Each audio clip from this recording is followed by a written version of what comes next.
திருவருள் சக்தி டிவி வாழ்க்கையை வளமாக்கும் களம். நமக்கு வரும் ஒவ்வொரு கனவும் ஏதோ ஒரு விஷயத்தை நமக்கு உணர்த்தும் தெரியுமா?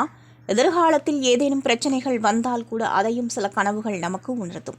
அந்த வகையில் இந்த கட்டுரையில் நாம் குலதெய்வத்தை கனவில் கண்டால் கிடைக்கும் பலன்கள் என்ன என்பதை குறித்து தெரிந்து கொள்ளலாம். நாம் நம்முடைய குலதெய்வத்தை எக்காரணம் கொண்டும் மறக்கவே கூடாது. ஏனெனில் நமக்கு இஷ்ட தெய்வங்கள் பல இருந்தாலும் அவையெல்லாம் நம்முடைய குலதெய்வத்திற்கு அடுத்ததுதான் என்பதை முதலில் நினைவில் வைத்துக் கொள்ளுங்கள்.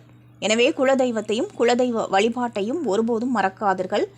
இப்படிப்பட்ட சூழ்நிலையில் குலதெய்வம் நம்முடைய கனவில் வந்தால் என்ன பலன்கள் கிடைக்கும் என்று தெரிந்து கொள்வோம். உங்கள் குலதெய்வம் உங்கள் கனவில் வந்தால் உங்கள் வீட்டில் சுப நிகழ்ச்சிகள் நடக்கப் போகிறது என்று அர்த்தம். அது மட்டுமின்றி தொழில் செய்பவர்கள் நல்ல முன்னேற்றத்தை காண்பார்கள். மேலும் நீங்கள் நினைத்த காரியம் அனைத்திலும் வெற்றி அடைவீர்கள். ஆனால் நீங்கள் உங்கள் குலதெய்வத்தை சரியாக வழிபாடு செய்யவில்லை என்றால் உங்கள் கனவில் குலதெய்வம் வரும் என்பதை நினைவில் வைத்துக் கொள்ளுங்கள். அது மட்டுமின்றி குலதெய்வ கோவில் கனவில் வந்தால் நீங்கள் மனதில் நினைத்த காரியம் நல்லபடியாக முடியும் என்பதை குறிக்கிறது. மேலும் தடைப்பட்ட காரியங்கள் நல்லபடியாக முடியும் என்பதையும் குறிக்கிறது.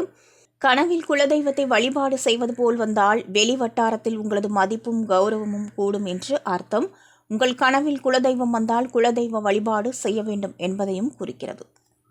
திருவருள் சக்தி டிவியை லைக் பண்ணுங்க, சப்ஸ்கிரைப் அண்ட் பெல் பட்டனை கிளிக் பண்ணுங்க.